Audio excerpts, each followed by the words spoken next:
Bienvenue, Patrick de Castelbajac. Merci, bonjour.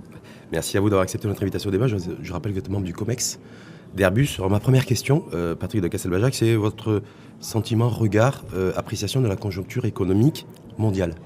Est-ce que tout va bien? Est-ce que 10 ans après la crise financière, tout est rentré dans l'ordre ou ça reste toujours un peu compliqué et avec des équilibres fragiles? Alors je pense que d'un côté, on peut dire tout à fait que tout ne va pas bien, qu'il y a beaucoup de tensions, qu'il y a beaucoup de difficultés, qu'il y a énormément de volatilité. Mais néanmoins, on a la chance, Airbus, d'être dans le domaine de l'aérien. Et on voit que la croissance mondiale est une croissance qui tourne autour de 3-4. Et on voit que la croissance de l'aérien est plus du double de celle-ci, comme elle l'a été sur ces dernières années. Donc, chez Airbus, on a la chance d'être sur quelque chose qui, en gros, un marché qui double tous les 15 ans. Donc nous, en fait, même s'il y a effectivement par-ci, par-là des difficultés, des tensions, de la volatilité au niveau économique, pour nous, Airbus, la chance qu'on a, c'est qu'on a une activité qui est très bien répartie dans le monde. On a une activité qui est notamment accompagne toutes les zones de croissance. Je pense notamment à l'Asie-Pacifique, où là on a une croissance très très forte de nos activités. Et malgré donc, la forte concurrence aussi. Malgré la très forte concurrence. C'est un secteur hyper concurrentiel. C'est un secteur ultra concurrentiel et on en parlera peut-être tout à l'heure. C'est intéressant parce que on n'a pas, nous, la chance d'avoir un géant politique derrière nous, comme notre concurrent Boeing, où clairement, dans certains pays, toute la puissance américaine vient supporter les ventes de Boeing. Nous, la puissance politique européenne n'existe pratiquement pas. On a heureusement des pays qui eux-mêmes individuellement font sens et nous aident, et heureusement. C'est la France, l'Allemagne. C'est la France, l'Allemagne, parfois l'Angleterre, parfois l'Espagne. Mais ils n'ont pas, ce ne sont pas les puissances du niveau des États-Unis. Donc nous, on a notre succès. Et pourquoi est-ce qu'aujourd'hui on est à peu près à 50-50 avec Boeing? C'est parce qu'on a la chance d'avoir des très bons produits, parce qu'on a la chance d'avoir des gens qualifiés, parce qu'on a la chance d'avoir une organisation industrielle qui fonctionne bien. Et on voit que on s'est étendu au-delà de l'Europe pour aller chercher ce qu'on appelle vraiment des best cost countries. Donc c'est pas forcément les moins chers. C'est ceux qui ont, on dirait, pour simplifier un peu, le meilleur qualité-prix. D'accord, mais en cherchant des espaces et des gens géographiques à bas coût, en termes de main-d'œuvre, c'est trouver l'équilibre entre des coûts de main-d'œuvre, entre guillemets, relativement bas par rapport à ce qu'on connaît en Europe, mais en même temps une qualification relativement élevée. Et en même temps une culture aussi de bien faire. C'est pour ça qu'on s'est implanté ici au Maroc aussi, et c'est un vrai succès pour nous. Ça coûte pas cher aussi. Parce qu'on pourrait être beaucoup moins cher ailleurs, mais on n'aurait pas la même qualité. Donc là, en fait, vous avez de vraies compétences qui coûtent pas trop cher. Exactement. En fait, c'est un ratio entre la compétence et le coût qui est bon. Et donc, c'est pour ça qu'aujourd'hui, il y a énormément de portes, par exemple, qu'on met dans nos avions, qui viennent de nos usines, de Stelia, qui sont à côté de Marrakech. D'accord. Et là, il y a des perspectives toujours, parce que le secteur effectivement aéronautique au Maroc, depuis une dizaine d'années, est en train de se développer. Ça génère de la croissance, ça génère de l'emploi, avec aussi des perspectives. Mais c'est aussi une zone, le Maroc, où vous êtes en concurrence directe avec Boeing. Absolument. À tous les niveaux d'ailleurs, à tous les étages du secteur. Absolument. Je pense que Boeing est très très bien implanté ici. Ils ont fait un travail remarquable. Il faut bien le dire, quand même d'excellents produits. Et je pense que la concurrence est saine. Je pense que la concurrence est une bonne chose. On aimerait être plus présent au Maroc. À nous d'amener des solutions pour être encore plus présent avec nos produits. C'est-à-dire plus présent, ça serait quoi? Ça serait plus d'unité industrielle, plus de fabrication de produits? Ça serait plus, pour l'instant, nous on aimerait bien gagner un peu plus de parts de marché au Maroc. Ouais. Évidemment. C'est-à-dire vendre plus d'avions. Ça veut dire vendre plus d'avions, typiquement, ou d'hélicoptères. Ouais. Et c'est à l'armée, évidemment, à l'armée, mais aussi aux compagnies aériennes. C'est quelque chose qu'on aimerait bien faire et sur lesquels évidemment on travaille. Pourquoi vous n'y arrivez pas? Ça veut dire parce qu'effectivement Boeing, j'ai l'impression que non, on y arrive, mais on aimerait faire mieux. Oui. Et là, il y a une stratégie, il y a quelque chose qui est en train de se mettre en place, il y a une vision, il y a une de reconquête du marché Maroc. On est arrivé, on s'est implanté industriellement au Maroc, pas seulement dans une démarche de dire qu'on va supporter les ventes, mais parce qu'encore une fois, il y a des vraies compétences. Il y a une vraie compétitivité des sites. Donc on est venu ici pour ça. Si accessoirement, je ne penserais pas illogique à un moment donné que effectivement certaines personnes se disent on a quelqu'un qui investit dans le pays, on a quelqu'un qui a créé quelques centaines d'emplois, qui peut en créer d'autres. Tiens, on va faire attention à ce que quand même on équilibre un peu plus les choses. Parce que Castelbajac, sans vouloir être schématisé, mais si on vous autorise, si vous avez la possibilité de vendre beaucoup plus d'avions et beaucoup plus d'hélicoptères, Est-ce que quelque part vous êtes en capacité aussi de dire, voilà, effectivement, la contrepartie, ce sera plus de sites industriels, plus de produits développés, plus de fabrication. Sur le câblage, je crois que c'est Boeing qui est largement devant vous. Tout à fait, oui. Voilà, qui vous a... Oui. Voilà. Donc c'est parti très loin, quoi. Donc nous, ce qu'il faut regarder, nous, aujourd'hui, c'est effectivement, on est en train de regarder de toute manière comment est-ce qu'on peut faire un peu de comment les sites fonctionnent. On est content de la manière dont les sites fonctionnent. Il y a vraiment des choses qui sont bien. On croit très vite. C'est assez récent, hein. On n'est pas ici depuis très très longtemps. Donc je pense qu'il faut d'abord monter en cadence. Parce que c'est ce que font les sites ici, donc il faut réussir cette montée en cadence. Avant, je pense, de vouloir dire quelle est l'étape suivante. Je pense que d'abord on va se dire, on va réussir ce qu'on fait, et une fois qu'on aura démontré qu'on réussit ce qu'on fait, ce serait une excellente base pour avancer. Et pour aller aussi sur le continent. Et pourquoi pas ? Parce que le Maroc peut être aussi, je sais que vous êtes présent en Tunisie. Oui, bien sûr. Président d'Algérie aussi. Bien sûr, oui. On est surtout au Maroc. Je crois que juste entre le Maroc et la Tunisie, on a à peu près 1800 personnes. Donc c'est important, et c'est quelque chose qui grossit, et encore une fois, dont on est satisfait en termes de performance. D'accord. Je voulais revenir aussi, parce que vous êtes un industriel, comme membre du COMEX d'Airbus, vous avez fait référence à un environnement ultra concurrentiel, vous êtes basé en Europe, vous êtes un peu le pur produit, un peu, si je puis dire, le fruit d'une collaboration étroite entre la France et l'Allemagne, parce que c'est Airbus. Et l'Angleterre et l'Espagne. Et l'Angleterre aussi, l'Angleterre qui va se désengager, c'est-à-dire qu'il y avait un pied en Europe jusqu'à présent et un pied en Grande-Bretagne, puis là qui risque d'avoir les deux pieds en dehors de l'Union européenne. Quid de l'impact pour Airbus ? L'impact, il est nécessairement fort. On a 14 000 employés en Grande-Bretagne. Dites-vous que juste si on prend les trajets de nos employés au-delà du Channel chaque année, ça représente 80 000 trajets.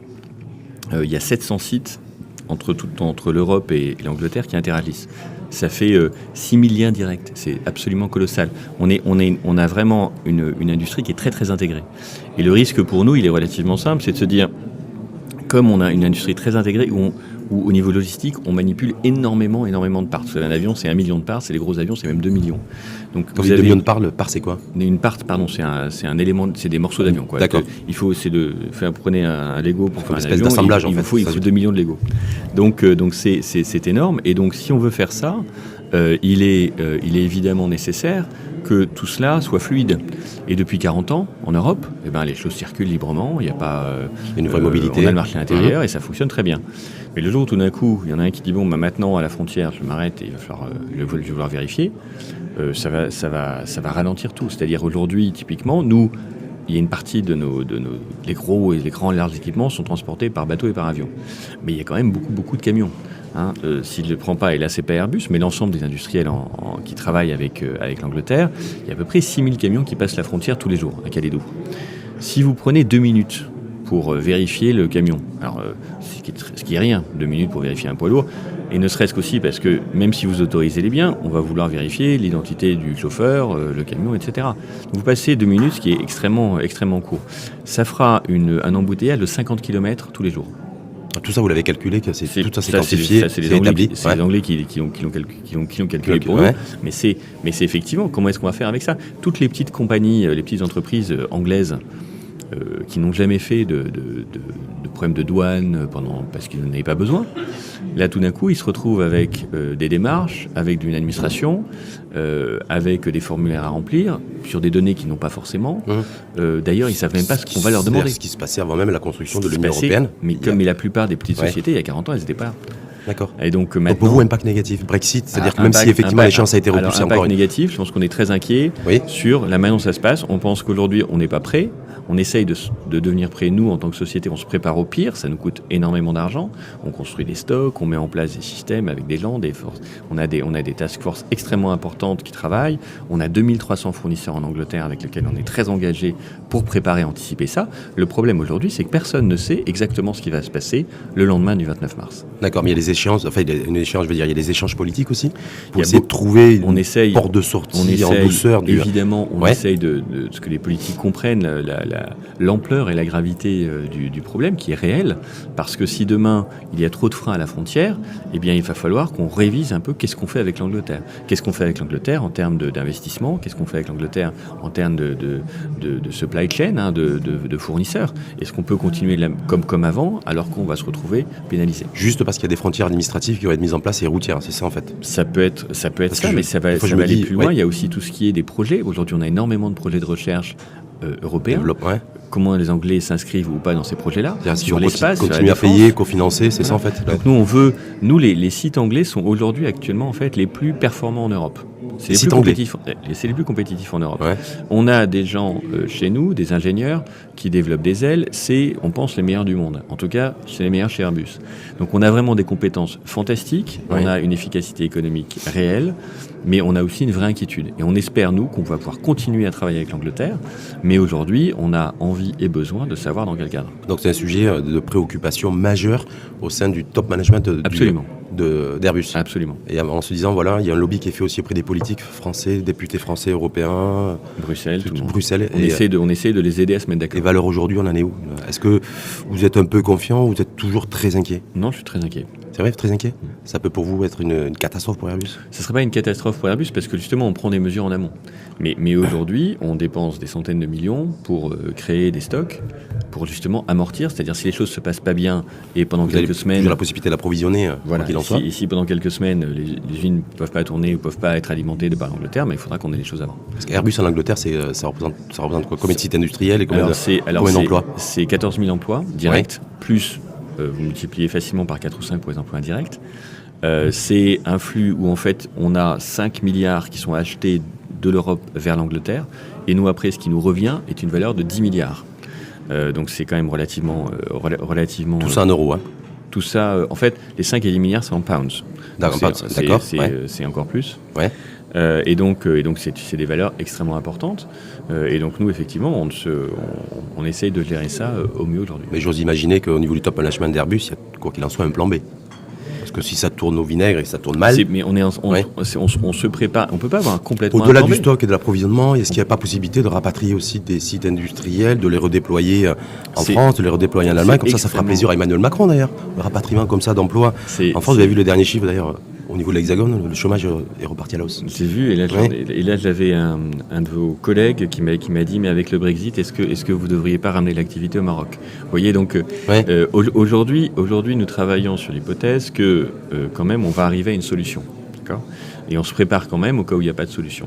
Maintenant, on n'en est pas aujourd'hui à prendre des décisions importantes et stratégiques sur effectivement est-ce qu'on se redéploie, où, comment et quand. Aujourd'hui, on est en train de se dire on se prépare aux perturbations industrielles qui risquent de suivre un Brexit, et ensuite on ne peut pas nous prendre de décision parce qu'on ne sait pas demain quelle sera la compétitivité des sites. Si ça se trouve, on va mettre en place en quelque temps des douanes très efficaces et qui nous permettent de travailler librement. On aura peut-être des coûts en Angleterre qui vont baisser parce que la livre sterling se casse la figure. C'est ce qui est. Donc du coup, la compétitivité augmente. Ça peut être intéressant pour vous. Voilà. Donc il faut que nous on regarde un petit peu tout ça, et une fois qu'on aura une meilleure visibilité sur quelles sont les conditions dans lesquelles on peut travailler avec eux, quel est l'impact économique du Brexit sur le moyen long terme, sur les projets de recherche, à ce moment-là, on prendra des décisions. Mais aujourd'hui, il est beaucoup trop tôt. Et la place, ça sera ma petite dernière question, parce que vous avez parlé de recherche et développement, innovation. Je pense que c'est peut-être le secteur qui se taille la part du lion au niveau de l'aéronautique. Au niveau d'Airbus, ça représente quoi? Alors nous, en fait, c'est pas seulement les 4 milliards qu'on va mettre là-dedans. C'est énormément d'accords que nous avons avec des universités, des instituts de recherche dans le monde entier, parce que l'innovation, c'est ce qui a fait le succès d'Airbus quand même. Donc c'est évidemment totalement dimensionnant pour nous. On a des centres de recherche et d'engineering un peu partout dans le monde. On en a en Inde, on en a en Chine, on en a aux États-Unis, on en a beaucoup en Europe. Donc on est en train on n'en a pas encore au Maghreb, mais encore une fois, je pense que c'est une question aussi de temps et de développement des ressources locales. Mais c'est envisageable, un centre de recherche et d'innovation pour le secteur aéronautique dans la région. Je pense qu'on est en train de construire, et notamment avec Stelia, un pôle de compétences qui est extrêmement, extrêmement intéressant. Je ne sais pas, pour être tout à fait honnête avec vous dire aujourd'hui à quelle échéance est-ce qu'on pourra s'étendre et faire un peu plus d'engineering. Si vous êtes en Inde, par exemple, c'est pourquoi? Parce que l'Inde est un leader mondial, d'ailleurs, en termes de nouvelles technologies, fabrication de logiciels. En termes logiciels, etc., ils le sont, c'est très clair. Donc là, déjà, il y a des compétences technologiques qui sont extrêmement développées. Oui. C'est les moins chers au monde? Pratiquement, oui. C'est vrai? L'Indien aujourd'hui... C'est pas les moins chers au monde, mais encore une fois, c'est le rapport. Ramener le ratio. Ça va être le best cost. Coût et productivité. On était il y a quelques années dans une logique de low cost. On va chercher la low cost country. Aujourd'hui, on est en train de chercher la best cost country. Parce qu'on se rend compte que le low cost, pour le low cost, ça marche pas forcément très bien. Il faut pas sur le long terme. Exactement. Il suffit pas d'aller là où c'est moins cher. Il faut aller là où on a vraiment la qualité de la main-d'œuvre, du produit et des personnes qu'on peut fidéliser, sur lesquelles on va grandir. Et on va grandir ensemble. Et c'est ce qui marche. Donc peut-être avec des visées sur le Maghreb et le Maroc en particulier dans les prochaines années. Parce que le Cap El-Jacques. Ce serait une bonne chose. Vous êtes membre du COMEX, donc vous avez un pouvoir décisionnel. Ce serait une bonne chose. Merci en tout cas à vous et belle journée. Merci beaucoup. Bonne journée à vous.